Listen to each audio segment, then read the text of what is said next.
Coming up on Sports Desk, round 2 of the NHL playoffs underway as the Hawks battle the Wings at Joe Louis. Arazi disappoints in the 118th running of the Kentucky Derby. And the Blue Jays see trouble brewing in Milwaukee.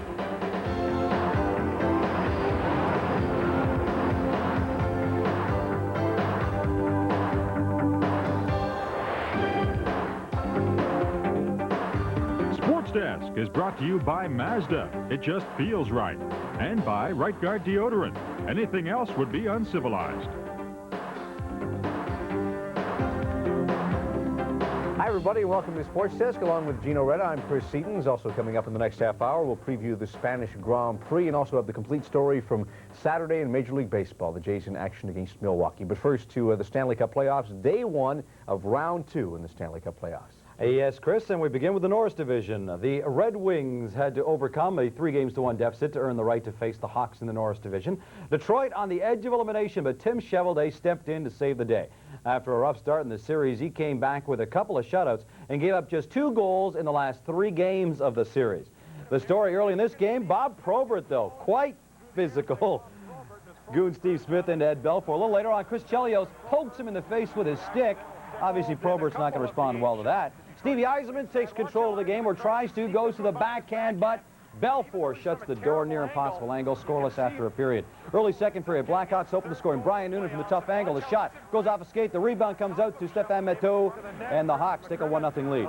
Tim Cheveldae having a big night. Brent Sutter, the shot. Cheveldae, the glove hand. Bob Probert continued to stir things up. Look at his big hit on Ed Belfour. What a great hit, unless, of course, you're a fan of Ed Belfour. Late in the second period, Detroit on the power play. Everseen, the blast from the point through a maze of bodies. Fools Belfour, ties the game at 1. Now to the third period. Blackhawks get the go-ahead goal. Brent Sutter lets the shot go. Perfect bounce off the boards. Out to Jocelyn Lemieux from the face-off circle. Beats Cheveldae. Chicago led 2-1. Late in the third period, Detroit desperately trying to tie it up. Belfour makes the stops when he needs to. Comes up big for the Blackhawks, giving up just 1 goal. And the Hawks take a 1-0 lead in the Norris Division final with a 2-1 victory over the Detroit Red Wings. Méteau and Lemieux with the winner for the Blackhawks. For Detroit, it was Everseen. Belfour made 23 stops in this game. The Smythe Division final was also scheduled to kick off tonight, but was postponed until Saturday because of a Paula Abdul concert at the Pacific Coliseum in Vancouver. Sorry, don't have any highlights from the concert. Can tell you the Canucks and Oilers will kick off their best-of-7 series Saturday afternoon in Vancouver. We'll focus on the Oilers story in just a moment, but first, with the Canucks preview, here's David Pratt in Vancouver. It's a sight that Vancouver hockey fans have not seen in 10 years. The Canucks still playing in May. Although the attention is part of winning, there's no question the focus is now on the Edmonton Oilers, a team the Canucks had trouble beating all season. They're a big, strong hockey team, and I think we did have a tough time with them. We've got a lot of talented players now who seem to be playing together, and they're going to be tough. The biggest problem the Oilers present is their great team speed, especially with the forwards. And that's where this man, Jim Sandlak, enters into the picture. Well, I think it's going to be basically the same approach. We're going to be having meetings today, this afternoon, and going over our game plan and what their tendencies are out in the ice, and we're looking forward to this match. When you talk to the players, most of them agree the reason the Canucks have been able to turn the playoffs around is because of veterans such as Randy Gregg and Ryan Walter. Players who know that to win a Stanley Cup, you must have a fear of losing, but also the expectation of winning. The one thing that I've found in playoffs is that if you allow yourself to be satisfied for one game, gee, we played well. The next game you don't have the edge and you end up losing the game, or you can. So both those things come to play. So if the Canucks can continue to walk that fine line between the fear of losing and the expectation of winning, then they may still be playing hockey come June. David Pratt, TSN, Vancouver. Little outdoor practice. So the Oilers are in the Smythe Division final once again. Not much of a surprise. They've made the playoffs every year they have been in the NHL. And in those 12 seasons, Edmonton has won the Stanley Cup 5 times. Pretty impressive record. So why so much consistent success? Ken Chillibeck has some ideas. The man behind the Oilers' success, Glenn Sather. Yeah, Barry doesn't get there till May 9th. Sather has been the Oilers' general manager since day one. When there's been a Stanley Cup to be won, somehow he has managed to get his club to the pinnacle of the game, or close to it. I think it becomes an attitude that takes a long time to develop. Not far from Sather's office, the players are getting ready for another practice, and one thing is always evident: past Oilers' success. Luke Richardson is sitting in Mark Messier's old locker. Across the way, Glenn Anderson's old spot is now being used by Vincent Damphousse. The players have changed, but not the philosophy. The last month of the season, it just seems like they really focus themselves real well. I think they've been taught real well right from the top down. I think Glenn Sather, obviously, right down through the coaching staff, they know what it takes to win. You have to start with a strong belief, and it happens as soon as you come to this organization. You see the banners, you see the pictures of past teams with Stanley Cups in front of them, and they have 5 of them already. Yes, tradition. And Kevin Lowe knows what that is all about, the last of the original Oilers.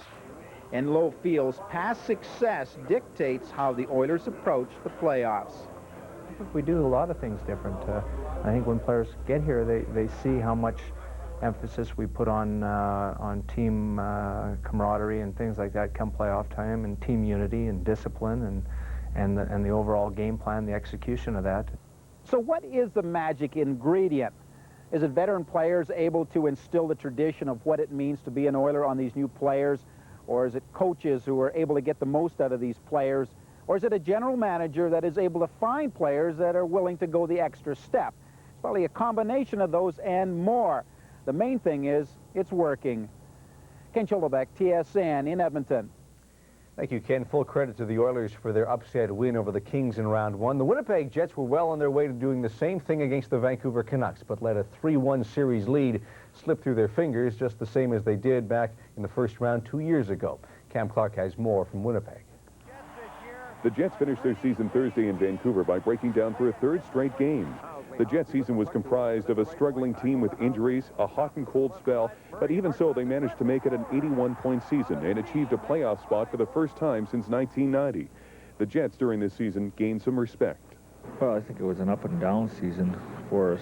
That had some very good moments and times, and some times that we'd like to forget about.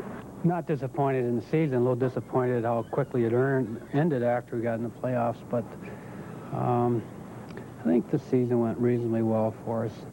During the last couple of weeks of the regular season, Mike Smythe tried to increase the Jets' chances during the playoffs by introducing a number of new faces. Now he says that during the offseason, a number of new faces is almost a guarantee for this team. We had a lot of new faces during the year. We made several changes that I think were improvements. I don't think we'll have as many changes next year as we had this year, but we'll have some. During the offseason, players, coaches, and general managers will be kept busy maintaining conditioning and working out new contracts. But one decision of luxury for Mike Smythe will be which 2 of 3 goaltenders will remain a part of this team next season. That may be one decision that he'll be sweating over all summer long. I would assume that we'll be in the trade market. We'll just have to wait and see what the marketplace brings. Oh, yeah. I mean, you know, at any time anybody can be traded. I mean, if Wayne Gretzky can be traded, everybody's got a price. And, you know, I'm sure the name of the game is winning is when you don't win, and especially the Stanley Cup changes will be made. And I'm sure Mike Smythe and management will make the right decision. When the Winnipeg Jets do look back at their 91-92 season, it should bring smiles to their faces. Cam Clark, TSN Winnipeg. Going to be a long off-season for the Jets. Long, cold summer. Oh, I'm a nice. Winnipeg fan, what can I say? Time for a break, but still to come on Sports Desk. Major upset in the 118th running of the Kentucky Derby. Many were saying first place was a given. The real race was just for second. Didn't turn out that way. We'll have the highlights for you from Churchill Downs when Sports Desk returns, so stay with us. And also when we come back, we'll continue our hockey focus with a preview of the Adams Division Final, the Bruins and the Habs. But it is. It's the Adams family. It's the Bruins and the Canadiens every year. People get excited. It's good for the economy. I know Boston love it down there, and I know around here in Montreal they love it too. Though, you know, it's something special. Montreal in the Adams final. This marks the 9th year in a row the Canadiens will face the Bruins in the playoffs. Pat Burns had the great quote. He said the Bruins are like Freddy from the movie Friday the 13th. They keep coming back when everyone thinks they're dead. Montreal completely dominated the early episodes, but Boston has been the last standing in 3 of the last 4 sequels of this horror movie. It's become an annual rite of spring each time the Montreal Canadiens and the Boston Bruins meet in the playoffs. In fact, this will be the 9th year in a row that the two teams have met and the 5th time that they meet in the Adams Division Finals. So it's not as if they don't know what to expect from each other. Last year, the two teams played rock'em sock'em hockey, with the Bruins prevailing in the 7th and deciding game. Shane Corson, who was in the thick of that one, expects more of the same this time around. Well, I think they're going to come out and play aggressive and, you know, dump the puck and try to get it on our D. You know, everybody figures we have a young D, but I think they've gained a lot of experience and they've been playing really well. And I think it's going to be a physical series and a long series. No one, it seems, is more pumped up for this series than Canadiens coach Pat Burns. Familiarity may breed contempt, but it can also breed respect. Sounds like the movie, but it is. It's the Adams family. It's the Bruins and the Canadiens every year. People get excited. It's good for the economy. I know Boston love it down there, and I know around here in Montreal they love it too. But the Bruins that Burns and company will face in this series has names like Juno, Heinz, and Murray, young legs that give Boston a new dimension to their game. The Bruins are much more of a skating team now, but they still love to bump and grind along the boards. They play physical, they play hard, but they are very disciplined. We're going to have to play the same way. We can't take dumb penalties. That's because Raymond Bourque will hurt you if he's left to free wheel in the power play. And the same can be said of Adam Oates, who had a good series against the Sabres. Michael Whalen, TSN in Montreal. The Patriot Division Final also gets started tomorrow. Game 1 at Madison Square Garden. Defending Stanley Cup champions had to overcome a 3-1 deficit for a chance to play the Rangers, while New York had to overcome a history of Game 7 jinxes. Their win over the Devils was the first time the Rangers have ever won Game 7 of a series. A day off for Team Canada and for all teams of the...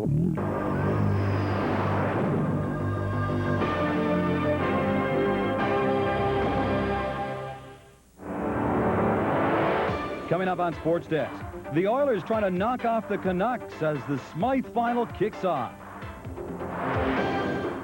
Team Canada held in check at the World Hockey Championships. And Dave Steve looking to get back on track.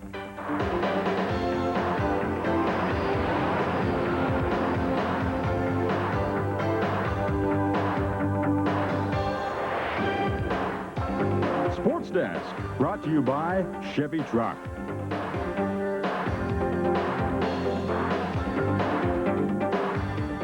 Hello, everyone. Welcome to Sports Desk. I'm Gine Reda. It is nice to have you here. The second round of the playoffs are now in full swing. A slow start with just one game on Saturday, but 3 games on Sunday. Just to compensate. Canucks and Oilers were supposed to open their series Saturday at the Pacific Coliseum, but the only one playing there was Paula Abdul and her band. Roadies packed things up, and the Smythe Division Final got underway on Sunday afternoon. Bill Ranford and the statistician that kept track of the shots on goal were the busiest people on the night. Early in the first period, Pavel Bure eludes Esatikinen, but Ranford just stones him not once, but twice, shuts the door. Midway through the period, Ranford will stop Ryan Walter, but Jeff Courtnall is there to slap in the rebound. Ranford can't do it all, and it's 1-0 for the Canucks. Not much for Peter Pocklin to cheer about at this point. Second period, tough guy Peter Klima. Yeah, I say tough guy. Watch this. Nice right hook to the face. Dumps Doug Lidster. All that got him was 2 minutes in the penalty box, and the Canuck power play, Jim Sandlak works out in front and scores, and it's 2-0 Vancouver. Again, Ranford getting no help defensively. Ranford didn't quit. Midway through the second, makes 3 big stops, throwing his body all over the place. Later on, Norm McIver cuts Vancouver's lead to 1. Then Bernie Nichols blows it by McLean, and the game is tied at 2. Bure put Vancouver back in front. Midway through the third, Vincent Damphousse is left all alone, and Damphousse ties the game at 3. So we go to overtime, and 8.5 minutes into the extra period, Joe Murphy steals the pass, breaks in, the shot, scores. Overtime winner for the Oilers in game number 1. They take a 1-0 lead in the series with a victory on the road. Big win. McIver, Nichols, Damphousse, and Murphy for Edmonton. For Vancouver, Courtnall, Sandlak, and Bure. After the game, David Pratt filed this report. The Edmonton Oilers have won the opening game of the Smythe Division Final by dropping the Vancouver Canucks 4-3.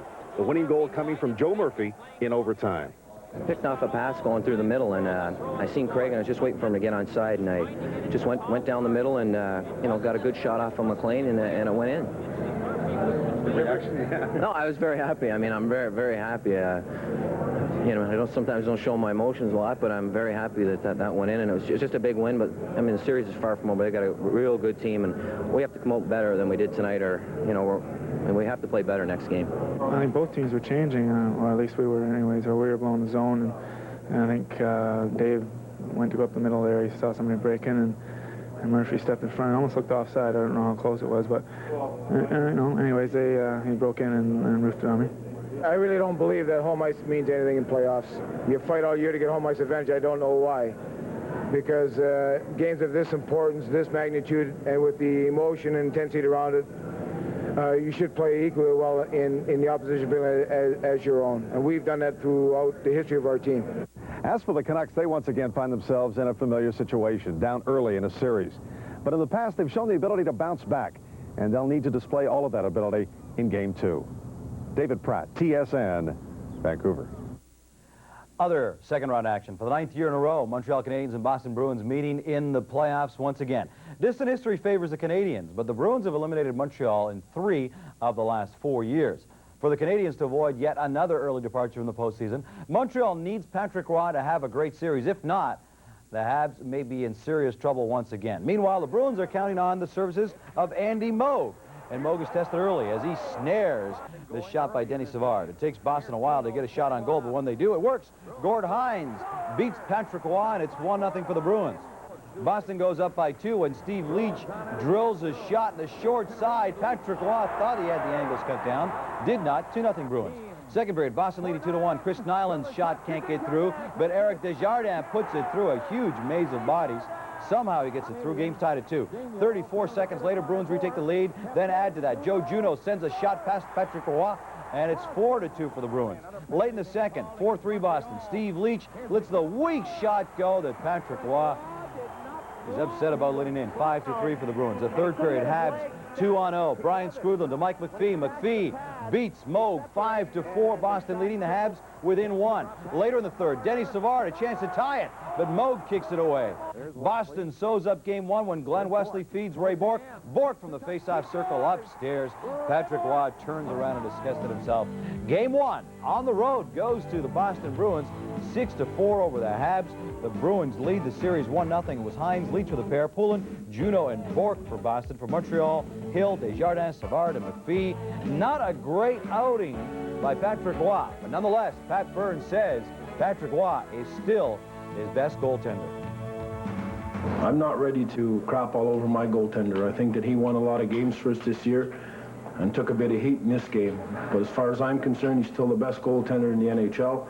And as far as I'm concerned, when it comes to Tuesday night, he'll be between the posts again and probably much more ready. I got to bounce back. I got to play.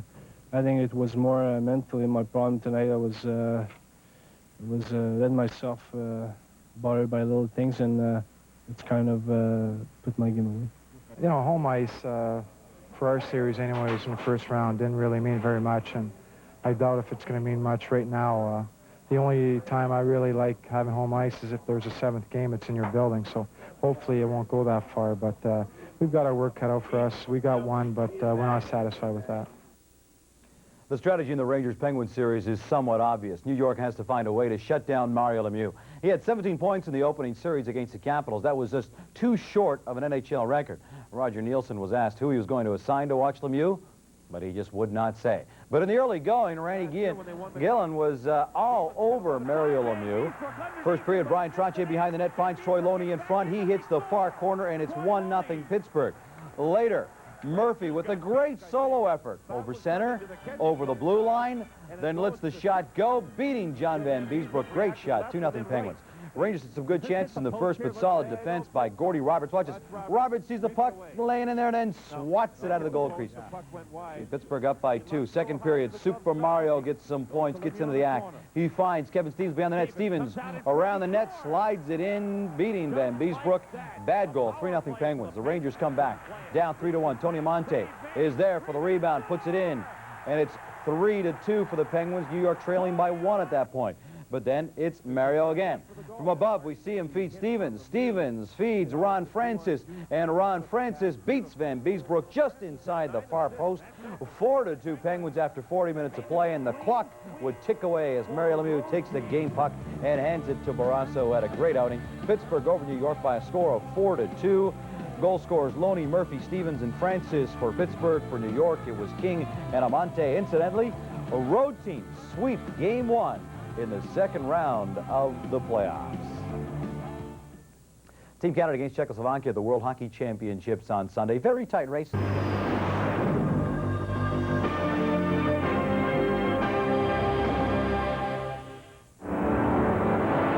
Today on Sports Desk, the Canucks look to get even with Edmonton. The Blackhawks look to take a stranglehold on the Norris final. And 2 more NHL coaches get the old heave-ho.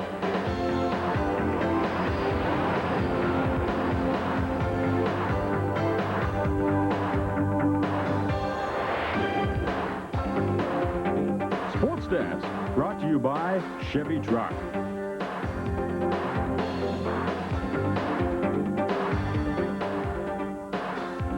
Hi, everybody, and welcome to this edition of Sports Desk. I'm Gord Miller. We've got lots to cover in the next half hour, including Kirk Gibson on the move again and our TSN Plays of the Week. But up first, Game 2 of the Smythe Division Final. Call it mystique, call it luck, call it whatever you want. The Edmonton Oilers seem to have it most of the time. There are lots of nights when the Oilers are badly outplayed, but thanks to it, whatever it is, they find a way to win. The Vancouver Canucks have seen that close up for more than a decade. The lesson for the Canucks after Game 1 of this series, when you have the Oilers down, you better bury them when you have the chance. So we'll take you now to Game 2 of the series at Pacific Coliseum, and Canuck fans know how important this one is. Midway through the first, 2-man advantage for Vancouver. Trevor Linden centers to Jeff Courtnall, who had been hacked, but he gets the goal.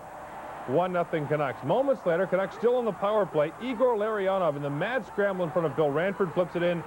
2-0 Vancouver.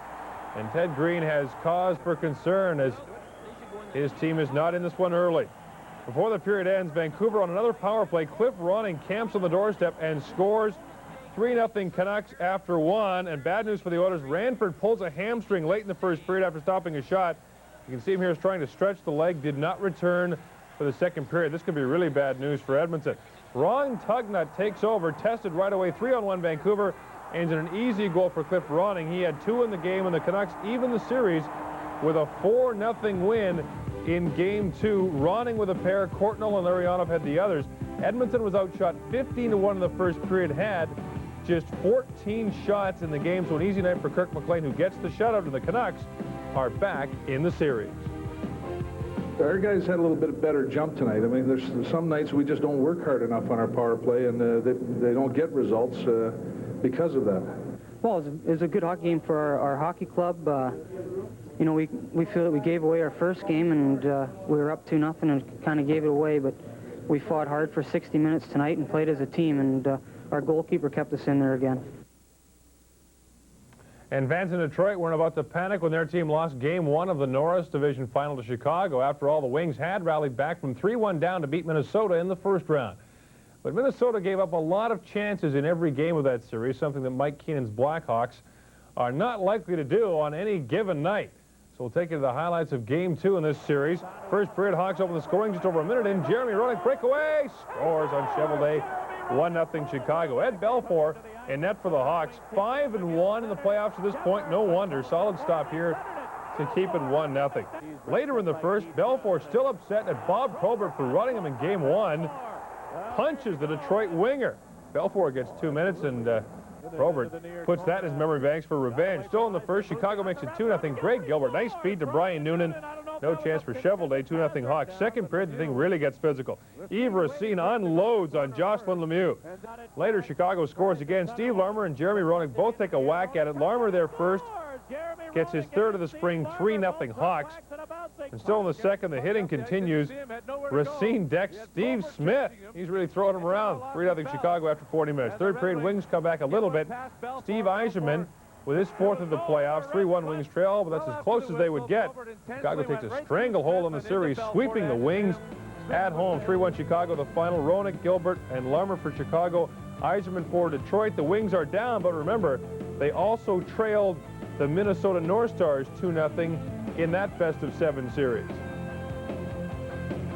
All right, so the Patrick division takes center stage on Tuesday. The Penguins, Lemieux didn't have a great game, but his team still won. The Penguins lead that best-of-7 series 1-0. They'll go again at Madison Square Garden. And in the Adams division final, it's the Bruins and Canadiens. Boston leads that series 1-0, but the Bees say don't take too much out of game 1 of the series.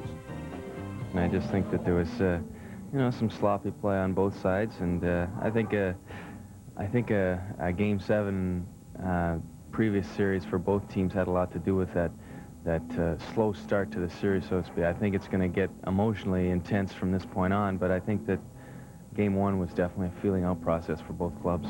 Very often, particularly coming off a 7-game series, both teams are still wrapped up in the team they've just come from and the style of play they've just come from. And for us, it was a very different style of play than we saw in the Buffalo series. It was a bigger ice surface.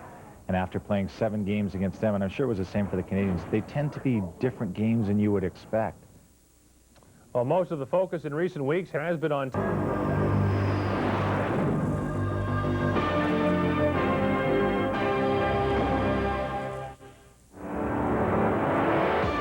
Coming up on Sports Desk, the Canadiens and Bruins end Game 2 in controversy. Team leaders are knocked out of action as the Rangers face the Penguins. And Michael says hello to the Knicks in round 2 of the NBA playoffs.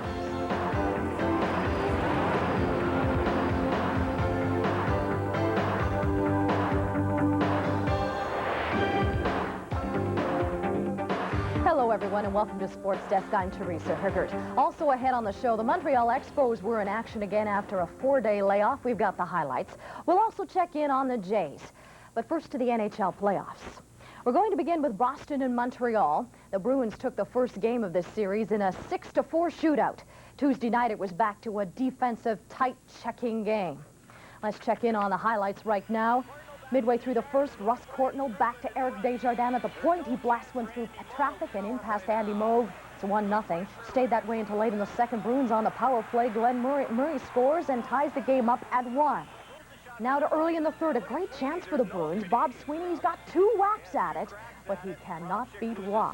Minutes later at the other end, Moog stops the first shot, but Shane Corson pokes in the rebound, and that gives Montreal a 2-1 lead in the game. Now midway through the third, Boston looking to tie the score, but Roy robs Dave Reed with glove save.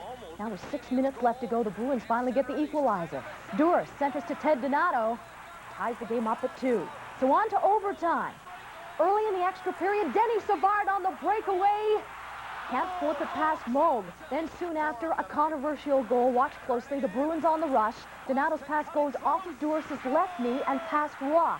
The Canadiens said that it was intentionally kicked in. But then on the replay, the officials ruled that Duras tried to get it to his stick.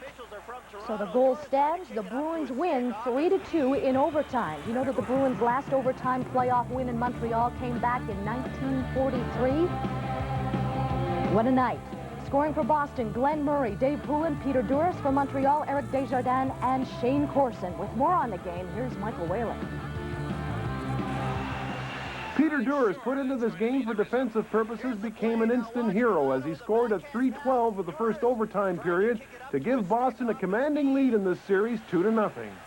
I was in the air, and it just kind of jumped off of me and in behind Roy. I didn't really get a chance to see where it was hitting. I was trying to get a swipe at it with my stick, and it ended up going in that direction. The victory was a costly one for the Bruins, who lost Raymond Bourque with a hand injury for most of the third period and the overtime. His future is very much in doubt. I got slashed in the third period, and I hurt my hand, so I'm going to see a specialist tomorrow and see what's going on. How does it feel right now? Well, I mean, if I didn't go back out, it's because it's sore, but hopefully things won't be too serious, and I'll be back. To get back in this series, the Canadiens are obviously going to have to win a game in Boston, and that should be a formidable task because they haven't won a game on the road since March the 3rd. Michael Whalen, TSN in Montreal. The mighty Giants fell in New York Tuesday night. First, the Rangers found out that Mark Messier, their captain and top scorer, would miss the game because of back spasms. Then Pittsburgh lost Mario Lemieux. But the Penguins still had the momentum because they led this series 1-0. So the Rangers were looking for a big game from goaltender Mike Richter. Did not look good early on. The Penguins scored on their first shot on goal. Kevin Stevens beats Richter from the wing.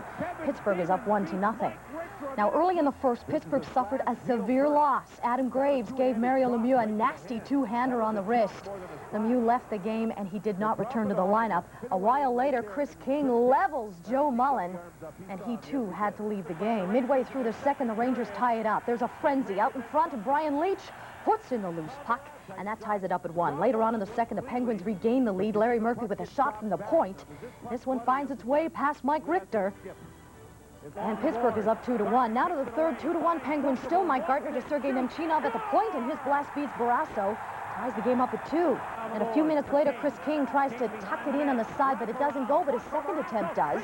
Rangers are ahead 3-2. Jeff Bougaboom added an empty net goal, and Mark Messier was relieved after this one was over because the final was 4-2 for the Rangers. This series is tied up at 1. Now, the Penguins were not commenting afterward on Lemieux's status, but a tape of the slashing incident will be sent to League Vice President Brian O'Neill. Joe Mullen, he is under observation with a concussion. Scoring for Pittsburgh, Stevens and Murphy. For the Rangers, Leach, Bougaboom with a pair. Also scoring, Chris King. The Oilers were sent back to Edmonton with their tail between their legs Monday night. They were shut out by the Canucks 4-0. So now as they return to the comfort of Northlands Coliseum, this series is split. Ken Chillibeck has got more as they get ready for Game 3. The Oilers are wondering what went wrong. At least that was the feeling in their dressing room after returning from Vancouver. And behind these closed doors, the coaches are trying to find the answer. Offense, or a lack of it, is one of the concerns because one line, Vince Damphousse, Bernie Nichols, and Joe Murphy have virtually done all the Oilers' scoring. That line has 37 points. Definitely, we need scoring from Peter Klima. We need scoring from Esa Ticket on a regular basis. And we certainly need it from a few other people. We're not going to get by this series unless we get more scoring. I mean, obviously, I'm not real happy with the offensive contributions I've made so far. And aside from one line, there really hasn't been a lot of offense. The Vancouver Canucks arrived in Edmonton feeling pretty good about their play. They should. Monday night's 4-0 victory was impressive. 3 of their goals were on the power play. They outshot the Oilers 39-14. The Oilers couldn't do a thing. But just the same, they know the Oilers will be a different team in Game 3. Most certainly. They didn't play anywhere near their capability, and I think we'll see a different hockey club here, and hopefully we're equal to the task. Well, we played well. I think the important thing is that Edmonton accomplished what they wanted to do, basically. It doesn't matter how well we played. They still got a game out of our rink and have now got home ice advantage, so it's up to us to return the favor. The Oilers and the Vancouver Canucks have only met in the playoffs once before. The Oilers were winners in 3 straight back in 1986 in a first-round series. There really isn't a rivalry between the two clubs, at least not one that develops hatred, like the one the Oilers have with Calgary or Los Angeles. Hopefully we'll be able to provide them some reason to hate us as well. I think that's what the good hockey's all about, and I hope we're good enough to give them a good challenge. I don't think our poor play in the first 2 games has anything to do with the rivalry against Vancouver. Vancouver is a team to be respected at the first place overall all year, and we certainly can't use that as an excuse. Rivalries are a big part of any sport, and there is little question there really hasn't been one between these two teams in the past. But as Oilers coach Ted Green says, if his club doesn't feel threatened, they'd better, because the Vancouver Canucks are for real. Ken Chillibeck, TSN in Edmonton. The Detroit Red Wings have dug themselves into another hole again as they trail the Blackhawks 2-0 in the Norris final. And now it is off to the noisy Chicago Stadium for Games 3 and 4.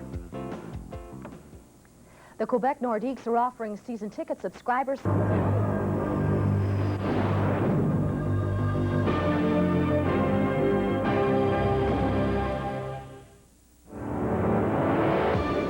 Today on Sports Desk, the Oilers look to dump the Canucks in Game 3. Mario Lemieux is out of the Penguins lineup. And Matt Dunnigan pulls on a new uniform.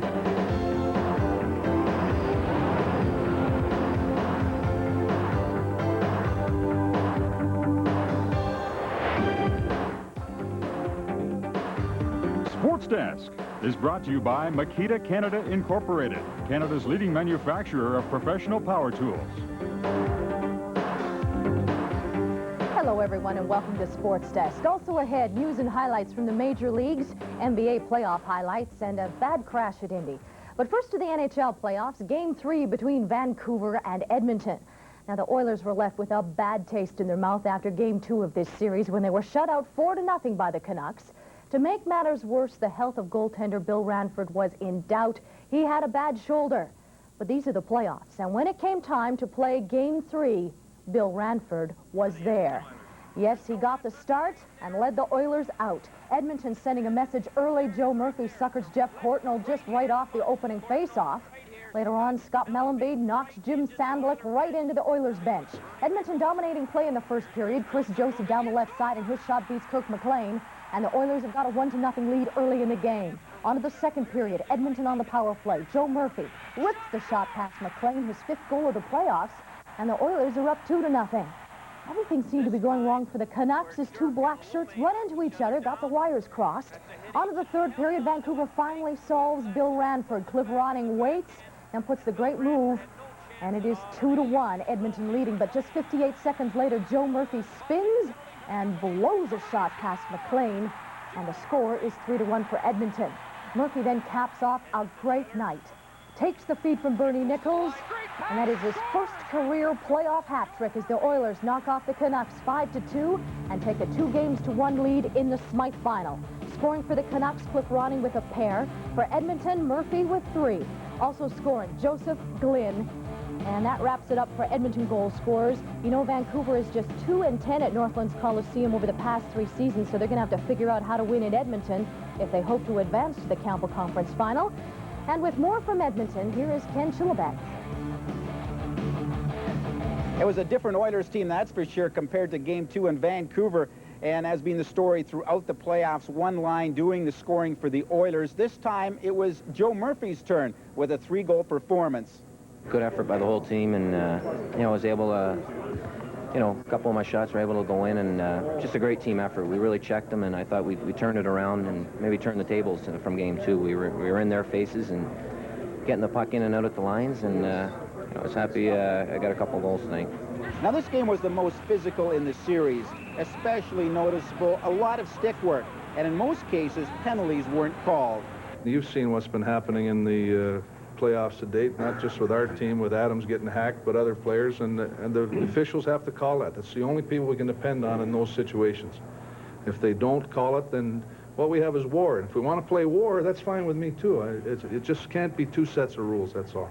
The Oilers needed a stronger effort, and they got it. Now it's Vancouver's turn to regroup and get back in this series. Game 4 is Friday night here at the Northlands Coliseum. Ken Chillibeck, TSN in Edmonton. The Detroit Red Wings went into Wednesday night's game trailing the Blackhawks 2-0. They found themselves in the same hole before against Minnesota and were able to recover, but this time the job will be a little tougher. They were heading into a building where all visiting teams fear to tread. Yes, for the Detroit Red Wings, the road to the Stanley Cup goes through the noisy Chicago Stadium, and it's going to have to go past this guy, Jeremy Roenick. He's high-sticked in the face. That only seemed to fuel the fire. Now, remember when the Blues banged him up? Played his best game of the playoffs. Roenick goes in and scores, and the Hawks are up 1-0. Then 30 seconds later, Chevalier sends it around the back of the net up to Chris Chelios. His shot goes right to Dirk Graham, and it was easy pickings for the Hawks captain. Chicago's up 2-0. Detroit losing their cool, especially Bob Probert. Probert with 4 minors in the first period alone, and Andy Van Hellemond says, no, sorry, I don't want to hear any more. In the second, Tim Chevalier comes up big for Detroit. He stops Roenick on the breakaway. Seemed to lift the Wings, trailing 2-1. Ray Shepard in control of the puck. And then he's there to bang in his own rebound, and that evens the score up at 2. Still in the second period of play, the Hawks bounce back. Steve Smythe takes the shot. Steve Larmer, he's there to pop in a power play goal, and the Hawks are ahead 4-2. But the third period, the Wings come out flying. They pull to within 1. Jimmy Carson lifts a high shot, plays the puck off the boards, feeds Shepard for his second goal, and ties the game up at 4. With under 5 minutes to go, Hawks are pressuring. Shot from the point, tipped by Graham, his second of the game. And that left the Hawks bench jumping for joy because they win the game 5-4, and they take a 3-0 stranglehold on this series. So scoring for the Red Wings on the night, it was Sinlinger, Shepard with a pair, and Gallant for Chicago. It was Roenick, Chelios, Larmer, and Dirk Graham with 2. Now the Hawks are hot. They have won 6 straight games, including their last 3 against the Blues in the Norris semifinal. And the Red Wings are in a must-win situation if they hope to stay alive. Pittsburgh Penguins not only lost Game 2 of their series against the Rangers, but they also lost Mario Lemieux. He was slashed by Adam Graves in the first period of the game that broke a bone in his hand. Lemieux is now out indefinitely. This is a look at what happened. There's Adam Graves giving Lemieux a vicious 2-handed slash. It drew only a 2-minute minor penalty. Graves said he was only trying to jar the puck loose, but a videotape of the incident is being reviewed by League Vice President Brian O'Neill. Mario's hand is broken, and he's out indefinitely. Broken bone in his hand. It was a pretty vicious slash, and you know, he wound up and hit him pretty good, which is something that, you know, can't be allowed. If they're going to swing sticks like that, you know, they're not made to be swung like that. You know, whacking and hacking in the playoffs seems to intensify, but there's rules, and I mean, that's the name of the game. You got referees out there, and the linesmen now can call majors, and you know, you just hope that that things don't get so carried away that someone gets seriously hurt. So the Penguins will have to carry on without Mario, and if history's got anything to do with it, the Penguins are in trouble. During the regular season, they only won 5 of 16 without him. They are 0-1-0 in the playoffs without him, and over his career, well, here's how the numbers stack up: 44, 64, and 15. Well, Pittsburgh will also be without Joe Mullen for Game 3 of this series. Mullen collided with Chris King of the Rangers and strained ligaments in his knee. The only good thing that came out of their stay in New York was a split in the series. They now shift to Pittsburgh, tied up at 1. Not only does Mario Lemieux have a broken hand, but so does Boston's Ray Bourque. He was slashed by Shane Corson Tuesday night, and he is currently listed as day-to-day. But even if Bourque returns to play in the series, he'll probably not have full use of the hand, and that is bad news for the Bruins because they currently lead this series 2-0. You can bet Montreal will be pressing in Game 3. They're playing some hockey overseas right now. Replacement.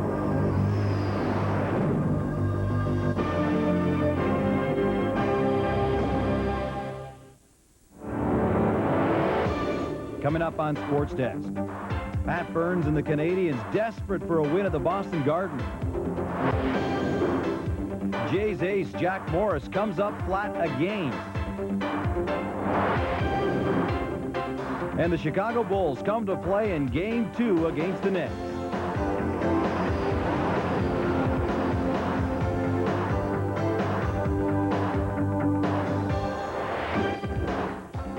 Hello, everyone, and welcome to Sports Desk. I'm Gine Reda. It is nice to have you here. A very busy show, so let's get right to it. Game 3 in the Wales Conference semifinals. First up, injuries. The storyline in both the Patrick and Adams Division finals.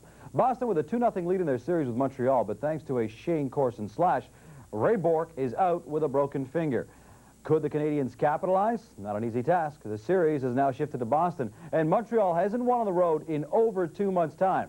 Pat Burns has just been furious with the play of his team lately. Says, let's get back to our defensive style. First of all, some offense. Mike Keane, the blast off the inside of the far post. 1-0 Canadiens. Good start.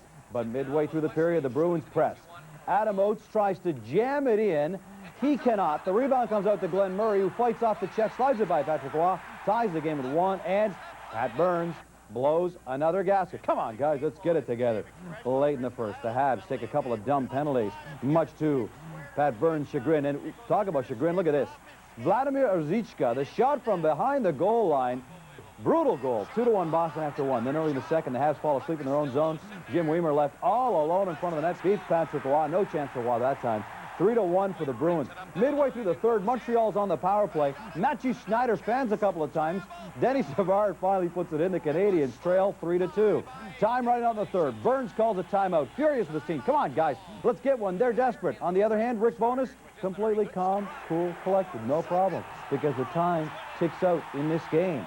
And Pat Burns is furious. A little fisticuff. Pat Burns says, guys, we lose another one. The Montreal Canadiens trail 3-0 thanks to a 3-2 Bruins victory. Keane and Savard goal scorers for Montreal. For Boston, Murray, Ruzicka, and Weimer. The last time the Habs were swept in a best-of-7 series, 1952 against Detroit. So the Habs back 3-0. Well, how many teams in the history of the NHL have come back from a 3-0 deficit? Well, just 2. Toronto did it against Detroit in 1942. The Islanders did it against Pittsburgh back in 1975. Look at this now. Detroit and Montreal both trail 3-0. 2 division leaders could get swept.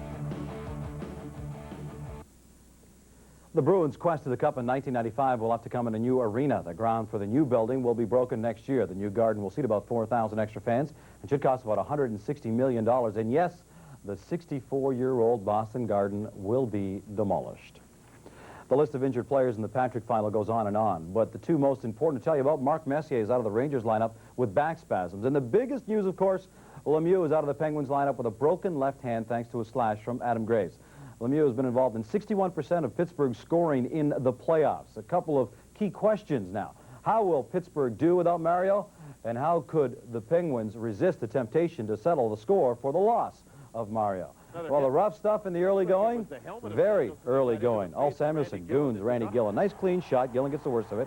Rangers score first in this one. Adam Graves picks up the loose puck. He blasts it by Tom Barrasso, much to the chagrin of the Igloo fans. 1-0 for the Rangers. 51 seconds later, Rangers on the power play. Brian Leetch lets it go. Tim Kerr redirects it, and it's 2-0 for the Rangers. Rough stuff continues. Watch Troy Loney working behind the goal. The left hook right there on Mark Hardy. A little frustration? I guess so. Penguins have a great second period, though. 2.5 minutes left. Pens have the 2-man advantage. Yager, nice pass, cross ice to Larry Murphy, who's streaking alone. High in the slot, the shot scores. Game tied at 4 after 2 periods.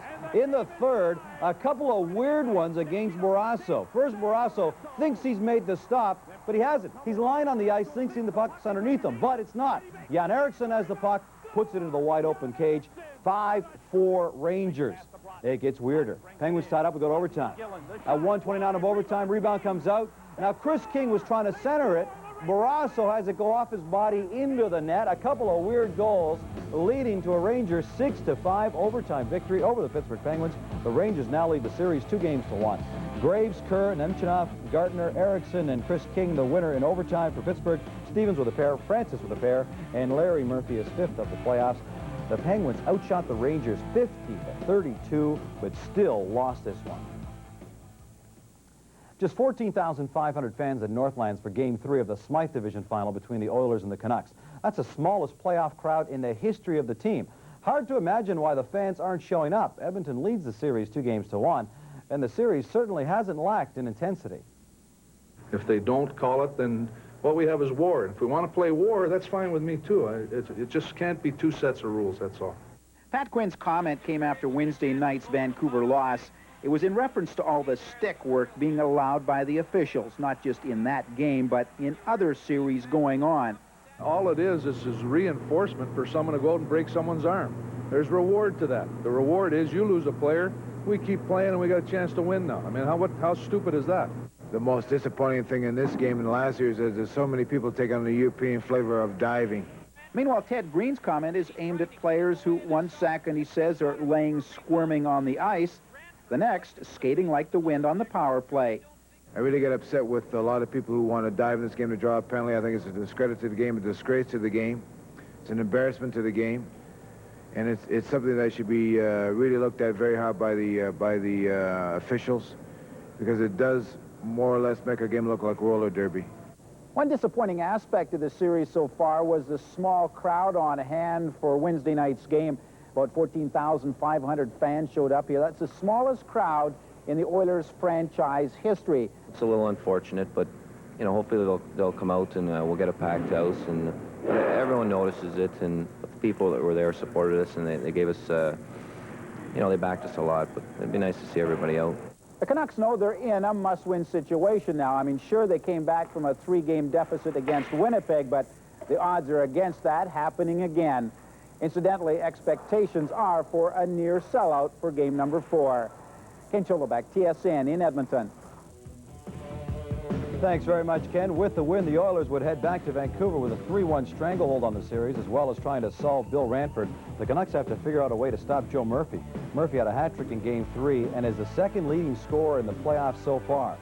The Norris final continues on Friday as well. The Red Wings are in serious trouble. The Hawks lead the series 3-0, and Game 4 is at Chicago Stadium. One of Detroit's major problems has been the lack of production from Steve Yzerman. He's only scored twice in 9 playoff games so far. Other hockey, the World Hockey Championships are...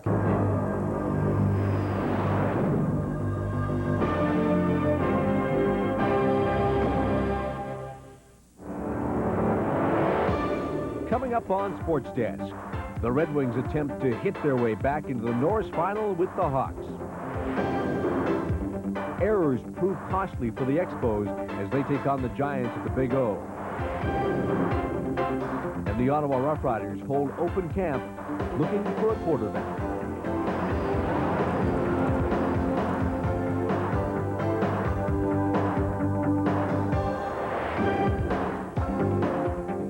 Hi, everybody, and welcome to Sports Desk. I'm Chris Sedens. Also coming up in the next half hour, we'll preview the Memorial Cup set for Seattle, and the Celtics and the Cavs square off in Game 3 of their NBA series at the Boston Garden. But first to the Stanley Cup Playoffs.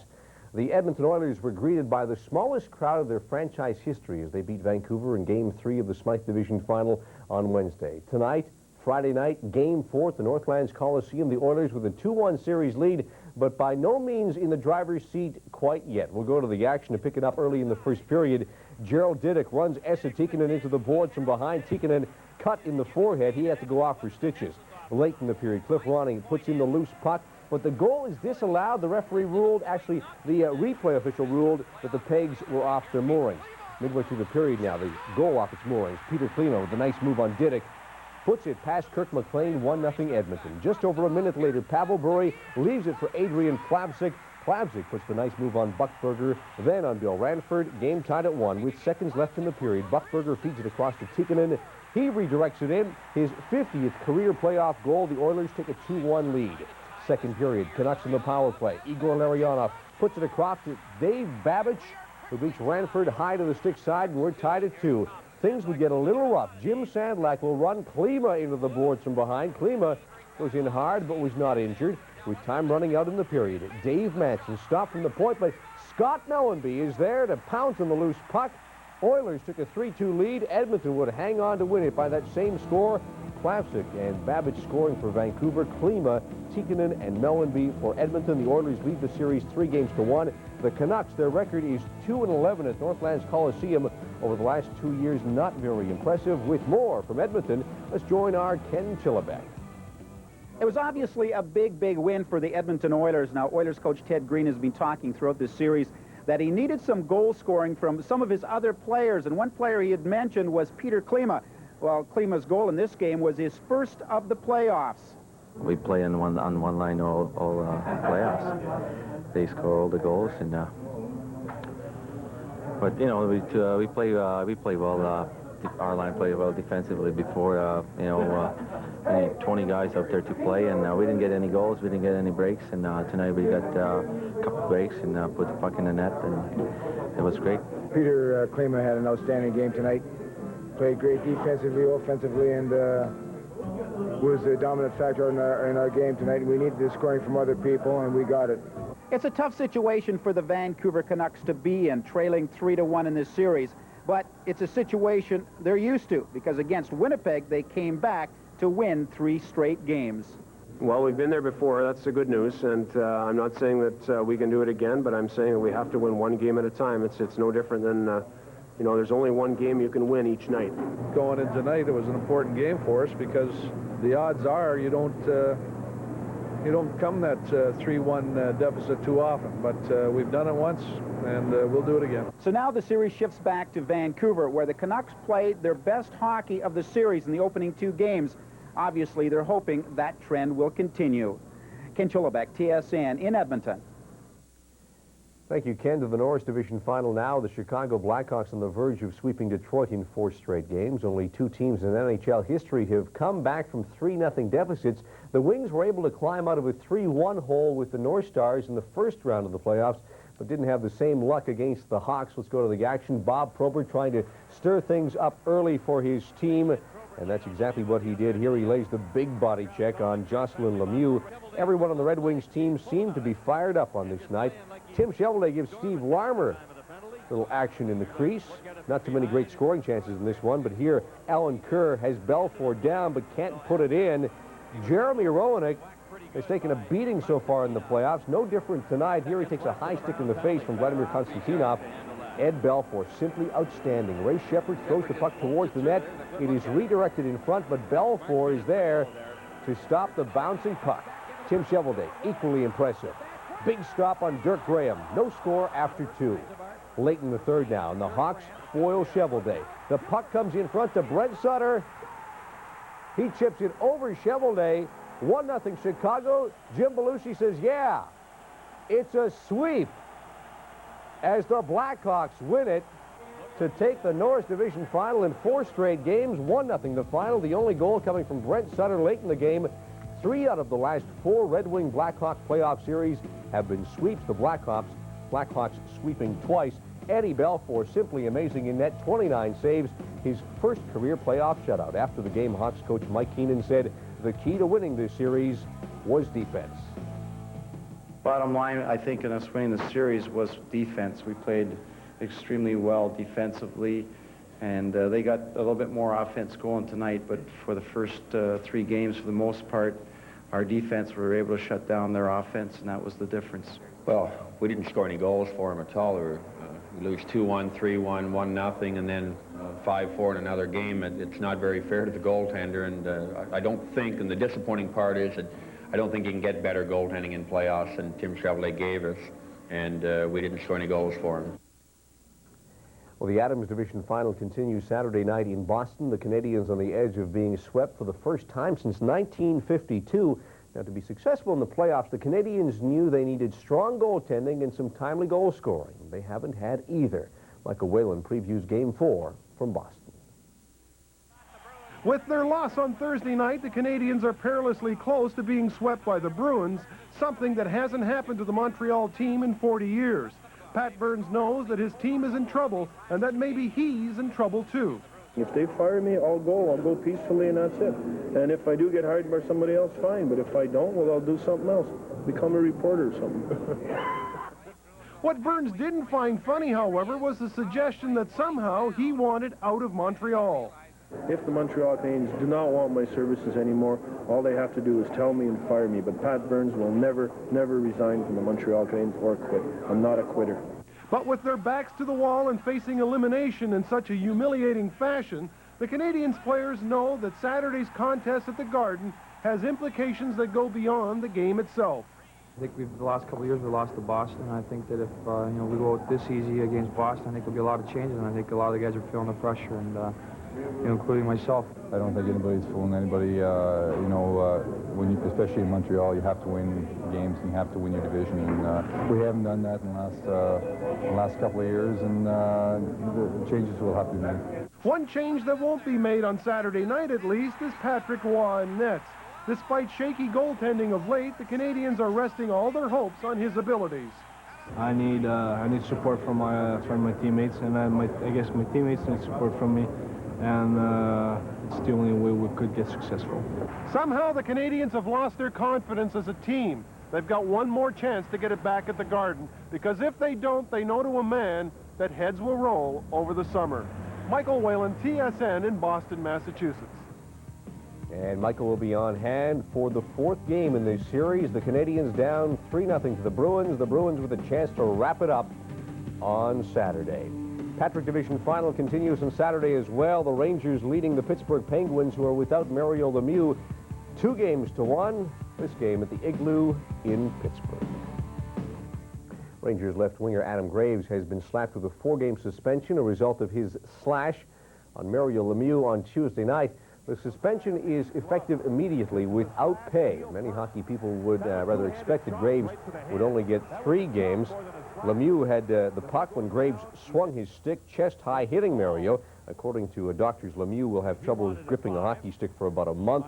He is expected to miss the rest of the Patrick final and is listed only as a questionable starter if the Penguins should advance to the next round. See that white covering there above his The memorial...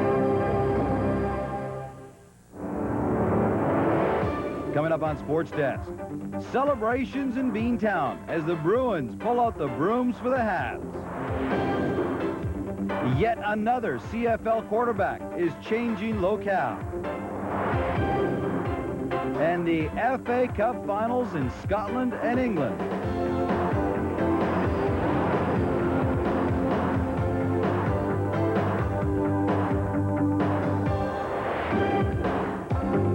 Hello, everyone, and welcome to Sports Desk. I'm Gine Reda. It is nice to have you here. One division winner, already bound out of the playoffs via the sweep in the NHL, and another was on the precipice of a similar plunge on Saturday night.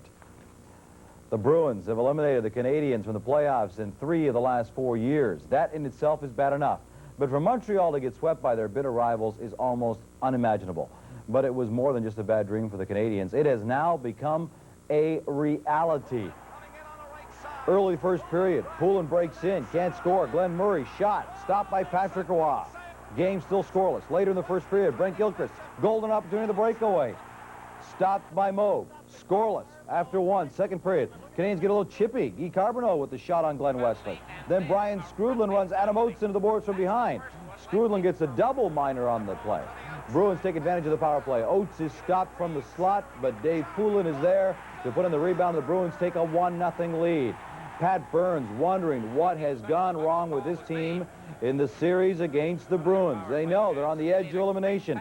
Third period, Kurt Muller desperately looking for the equalizer. The backhand stop, the rebound stop. Habs still trailing 1-0. Later in the period, Gord Murphy with a solid hit on John LeClaire. He goes head over heel. Time right now in the game. Peter Duris all alone, wide open net, empty net goal to wrap it up. The Canadiens are done. Celebrations in Beantown as the Bruins sweep the Habs. Yes, it is true. Montreal is done for the year. The Bruins sweep them with a 2-0 score, 4-0 to win the series. Poulin and Duris, the goal scorers. The first time Boston has ever swept Montreal in a 7-game series. With his post-game report, here's Michael Whalen. And so the Bruins did what many people felt was unthinkable. They swept the Canadiens in 4 straight, and they did it without Raymond Bourque, their inspirational leader, and without Cam Neely, 2 players who were so instrumental in them winning the Adams Division final last year. The defeat has Canadian fans across the country stunned, and needless to say, the Canadian players were also in shock. This is special. We were a huge underdog. We may have even felt that within this locker room, and I don't think we let it affect our play. I think we just had it in our minds to go out there and do as well as we could, see where it went. We've been through a lot this year as a team, and with a lot of injuries, and we overcame it, and it just shows that we got a lot of character, and it's just glad to be a part of it. When you don't have a good team and you're expected to lose, it's easier, but you know, we had such a good season. Maybe not a good finish, but we had a good season, and there was a lot of pressure, like I said, on us to win and to go far. And everybody thought in this here, you know, in this room and around the team that we were able to do it. But like I said, we just didn't respond to the pressure. And now the Bruins get a few days to lick their wounds in preparation of the conference championship, which gets underway in a little less than a week. Bruin officials say that they're hopeful that Raymond Bourque will be ready for that series. Michael Whalen, TSN in Boston, Massachusetts. The Patrick Division final has been a lot closer contest than the Adams was. Rangers led the series 2-1, heading into Game 4. Adam Graves is gone for the series thanks to his slash of Mario Lemieux, a slash that broke Lemieux's hand and has knocked him out as well. The 4-game suspension is not nearly enough to compensate, but at this point, the Penguins can't worry about seeking revenge. What they have to worry about is stopping Mark Messier, who is now back in the lineup, as is Rick Tocchet for the Penguins on the night. 5 minutes in the game, Randy Gillen with the puck. He makes a nice move, beating Barrasso, and gives the Penguins a 1-0 lead at home. Still in the first. Tony Amante on the breakaway, and Amante beats Barrasso. Barrasso actually loses his helmet on the play, and Big Mario can just sit up there and watch and really can't help it all. Pens answer quickly, though. Muskegon call-up, Mike Needham, the rookie. His first NHL goal, and what a timely goal it is. 2-1 at that point. Second period, Rangers on two-man advantage. Brian Lee shot deflects to Messier. He moves ahead of Mike Bossy with 86 playoff goals, 3-1. Third period, 4-2 Rangers. Ron Francis scores his second of the night as it fools Richter, 4-3 for the Rangers. 125 later, Jaromir Jagr hustles to the puck, centers to Troy Loney. Somehow, he sneaks it in. It's tied at 4. Overtime now. Penguin power play. Messier, bad move, coughs at the puck. Larry Murphy's shot is deflected by Ron Francis just inside the far post.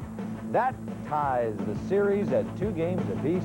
Overtime victory, the Penguins over the New York Rangers. Messier with the pair, Gillen and Amante for the Rangers from Pittsburgh. Francis with the hat trick, Needham and Troy Loney, his third of the playoffs. Pittsburgh's goal scored came in 2:47 of overtime. Messier making his mark in playoff scoring. He certainly has. He has now, with these 2 goals on this night, moved into 3rd overall on the all-time scorers list in postseason play. Just 1 series left in the Campbell Conference. The Red Wings have bowed out early after a great regular season. The Detroit's highest regular season point total in 42 years. Now the Blackhawks await the winner of the Smythe Division Final. They've shifted back to Vancouver. The Oilers lead the series 3-1. The Canucks are in the same hole they found themselves in during the first round of the playoffs. David Pratt looks at their chances to turn the trick again. The Vancouver Canucks now look like something out of an old Star Trek rerun. They are trying boldly to go where no team has gone before. Thanks to Friday night's loss in Edmonton, the Canucks are now once again down 3-1 in a series. And never in the history of NHL playoff hockey has a team bounced back twice in a season from that deficit. I think it's just going to take more of a team type commitment from all the guys. And is there still a belief that you can beat the odds? Well, absolutely. I mean, like I said before, it's not something you can look down the line at. We've got 9 periods left, hopefully, and we're going to start out with one Sunday night. We'd have to look at the 4 games and try to assess them from the standpoint of overall play, and encourage them that they have done a lot of good things, and in 1 or 2 areas we have to get better, and there is a chance we can win the next game, and that's the most important thing. The biggest problem the Canucks face is trying to get Pavel Bure back on track. The Oilers have taken away center ice from Bure, and in doing so have taken away much of his effectiveness. I can't promise nothing, you know. We'll try play better. I think every player, our team try play very well every game, but sometimes you can't, you know. I think we will play better this game because we can't lose. The odds are very much against the Canucks bouncing back from yet another 3-1 deficit. But for those Canuck fans who like to believe that lightning will indeed strike twice, at least if nothing else, they have the weather on their side. David Pratt, TSN, Vancouver. Shoot it.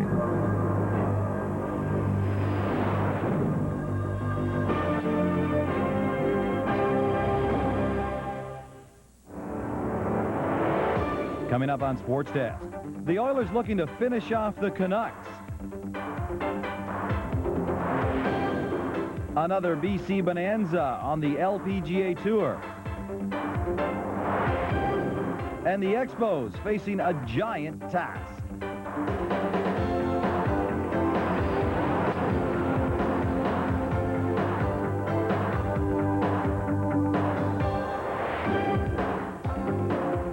Sports Desk is brought to you by GM Parts and Service, the expert choice.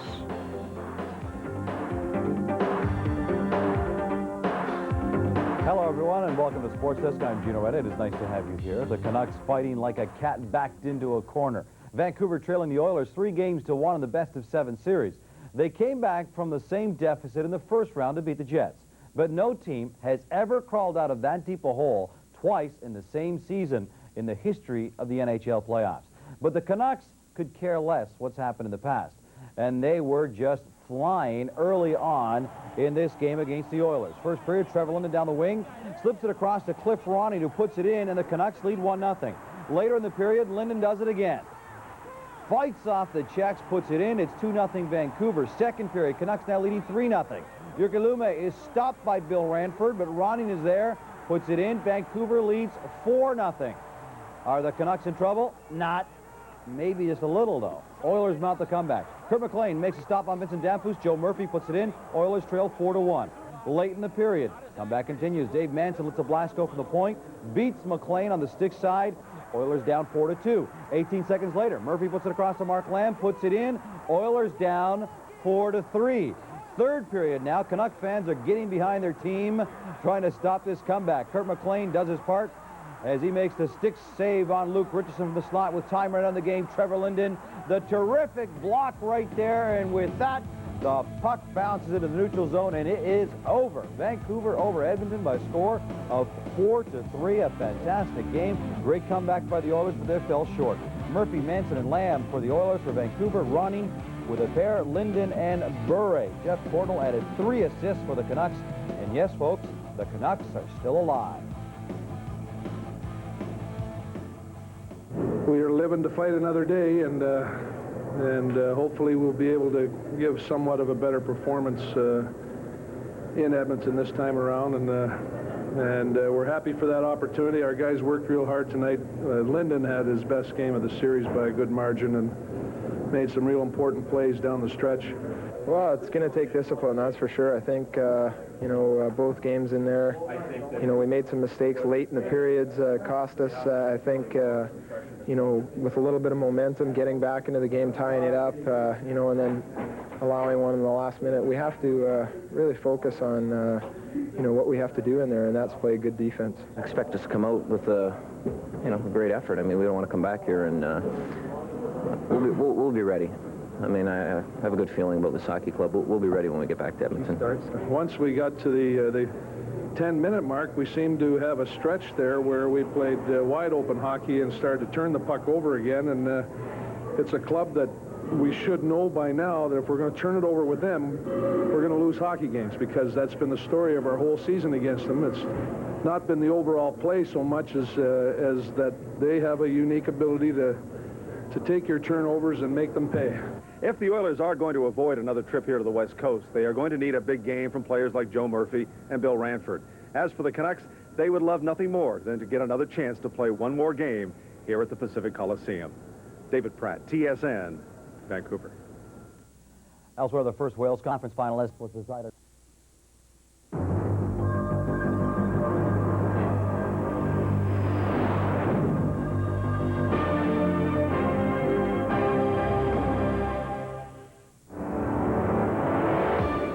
Coming up on Sports Desk, the Penguins and Rangers go head-to-head in Game 5. The Expos look to an old friend for some offense. And it's that time once again, time for the TSN Plays of the Week.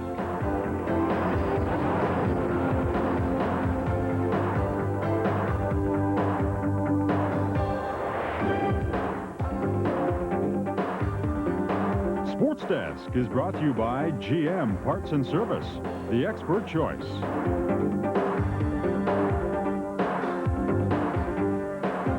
Hi, everybody, and welcome to Sports Desk. I'm Chris Sedens. Also coming up in the next half hour, the Oilers and the Canucks prepare for Game 6 of their series and the immediate future of a couple of NHL coaches. But first, Game 5, Patrick Division final, the Rangers against the Penguins. They are tied at 2 wins apiece. Heading in, the Penguins still without superstar Mario Lemieux, but showing the tenacity that led them to the Stanley Cup title last season, and the Penguins came out on fire in this one as well. 1:15 into the game, Penguins on the power play. Great pass by Ron Francis. Rick Tocchet scores the goal, and it's 1-0 Pittsburgh. Still early in the first, Jaromir Jagr pulled down by Brian Leetch. He is awarded a penalty shot, the most exciting play in hockey. Jagr, Van Beesbroek, one-on-one. Jagr with the goal. 10th penalty shot goal in 26 attempts in NHL history. Tom Barrasso keeping the Rangers off the score sheet.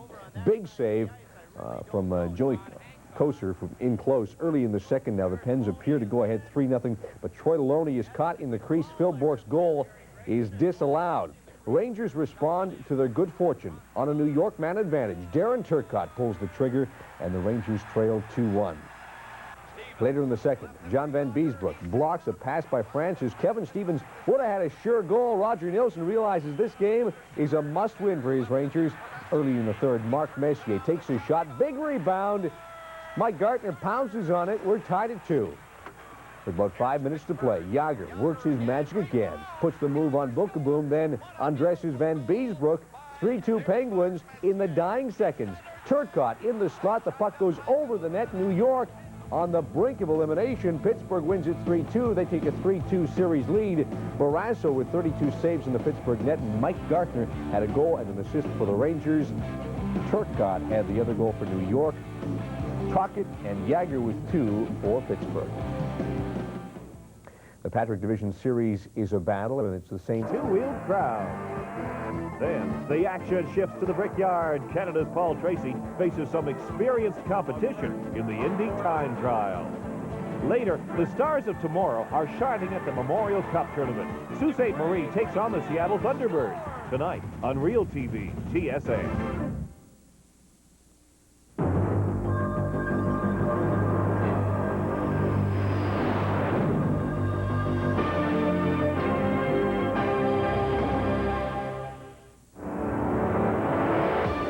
Today on Sports Desk, the season's over for Vancouver as the Oilers shut out the Canucks. Eddie Johnson pays the price for another early Whalers exit. And some defensive gems from the Diamond.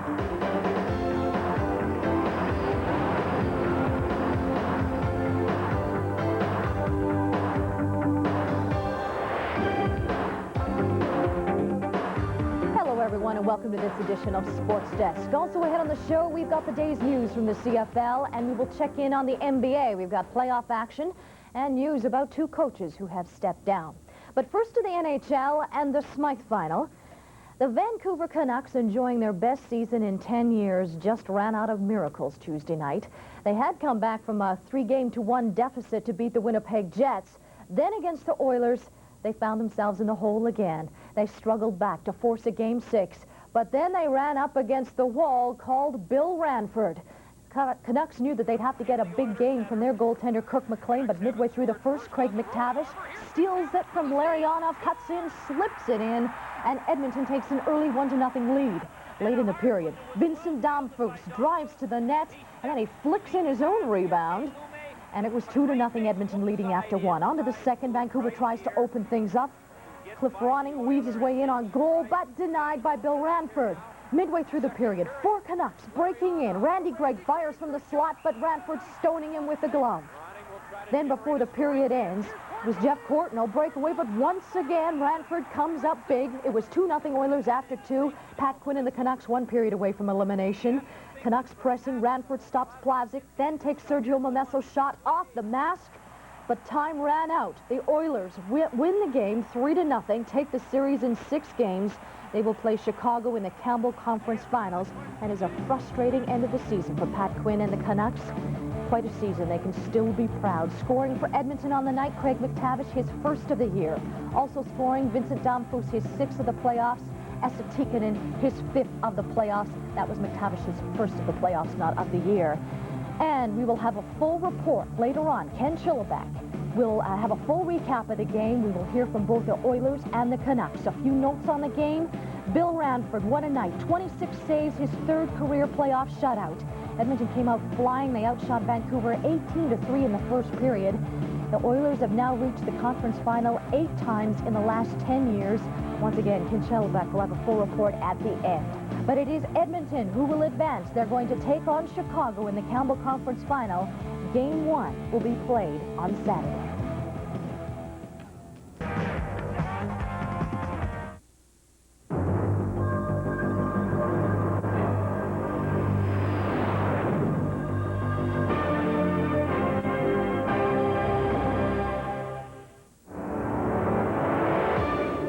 Coming up on Sports Desk, Tom Barrasso shines as the Penguins try to advance to the Wales Conference Final.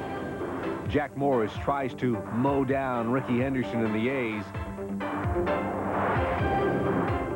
And the Cavs hoping the price is right in Game 5 against the Celtics.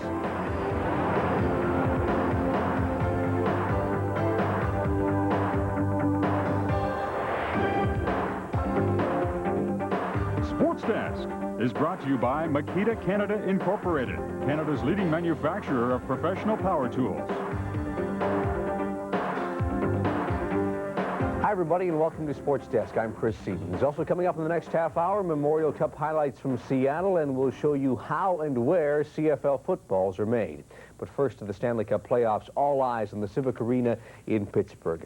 Game 6, Patrick Division Final, the New York Rangers, one loss away from joining Montreal, Detroit, and Vancouver as division winners to be eliminated. The Rangers down 3-2 in their best of 7 against the defending Stanley Cup champion Pittsburgh Penguins, and as you can imagine, the atmosphere was on fire at the Civic Arena for this one. Tough night for Mark Messier. He wasn't given an inch here. He's ridden into the goalpost. Later, a great chance in front, but Tom Barrasso there to make the beautiful save. There was no scoring in the first period, but some great action, good hits. Chris King nails Rick Tocchet into the boards. Second period, Tocchet gets back at King on the power play. Ron Francis to Phil Bourque, who waits, then feeds Tocchet all alone, puts it through some skates. Second of the spring for Tocchet, 1-0 Penguins. Just moments later, New York ties it up. Sergei Nemchinov to Doug Waite. His weak shot will find the net. Game's tied at 1. Still in the second, Penguins retake the lead. A weird hop ends up on Jaromir Jagr's stick, and watch the move he puts on John Van Beesbroek. Waits, then scores in the backhand. 2-1 Penguins. Late in the second, Pittsburgh strikes again. Sean McEachern and a weak backhand from in front, right through the legs. And it's 3-1 Penguins, and yes, the fans, the Igloo starting to rub it in 1940, the last time the Rangers won the Stanley Cup. Third period now, trouble for New York. Van Beesbroek throws his stick. Pittsburgh awarded a penalty shot. Sean McEachern, John Van Beesbroek, 1-on-1. John Van Beesbroek, the winner as he closes the pads. Later in the period now, Rangers empty net. Tocchet hits the empty net for his second of the game. 4-1 Pittsburgh. They would add another empty netter, and the Bruins are next for Pittsburgh as they win the Patrick Division Final 4-2, 5-1 the final. Doug Waite with his second goal for the Rangers. For Pittsburgh, it was Tocchet with 2, Jagr, McEachern, and Francis with the others. Tom Barrasso, 33 saves. He was hot. The Rangers' Stanley Cup drought now extends to 52 years. 1940, the last time they turned the trick. A tough finish to a great year for Mark Messier and company. Obviously, when you lose, I think that any time you do lose, or any time I've lost in the past, I've felt directly responsible. Yeah, it's like a poison arrow. I mean, it's just hits you right in the heart. And, you know, I mean, it's total elimination. I mean, it's we're wiped out. We got to start back at square one again, and it's such a long road. And the Wales Conference Final, a rematch of last year's somewhat surprising rematch. Boston against Pittsburgh. Neither team all that great during the regular season. Game 1 slated for Sunday at the Igloo in Pittsburgh. The Edmonton Oilers just continue to roll. This team that at one point was seen as a dark horse just to make the playoffs is now getting set for the Campbell Conference Final for the 3rd year in a row. Tuesday night, backed by some amazing goaltending from Bill Ranford, the Oilers ended their series with the Canucks in 6 games. Ken Chillibeck reports. It was a final game that showed both sides of this year's Edmonton Oilers. A veteran like Craig McTavish, 7 seasons with Edmonton, stealing the puck from Larionov and beating Kirk McLean to give the Oilers an early 1-0 lead. And then one of the new breed Oilers, Vincent Damphousse, his first season with Edmonton, about 8 minutes later, taking a pass from Joe Murphy, getting hold of his own rebound and the score 2-0 for Edmonton. It feels great. I mean, I've never been there before, and you know, to be in the Final Four is a great feeling. And we're gonna have to rest tonight, rest tomorrow, and get back to work on Thursday. Then it was Bill Ranford taking over. The Canucks pouring it on in the second, out shooting the Oilers 18-4, but couldn't get one by the Oiler netminder. Jeff Courtnall had the best chance with 7 seconds left in the second, but couldn't get it over the sprawling netminder.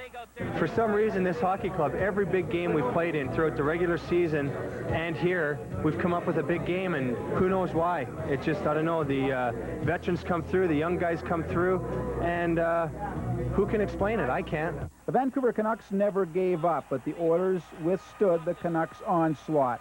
Canucks, after a great season, a disappointing finish. Well, I think everyone learned something, but I don't think that the point was to learn things. I think the point was to win, and I think, you know, myself and 19, 20 other guys are pretty disappointed. There were a lot of great stories throughout this series, controversial and outspoken coaches. Joe Murphy's great goal scoring for the Oilers. Oilers' ability to hold Pavel Bure to just 2 points. The faces have changed, but the success hasn't. So what else is new for the Edmonton Oilers? Another Smythe Division championship. Now it's on to the Campbell Conference Final against the Chicago Blackhawks. Ken Cholabek, TSN in Edmonton. The Campbell Conference Final looks like this. The Edmonton Oilers against the Chicago Blackhawks. Game 1 slated for Saturday at the stadium in Chicago.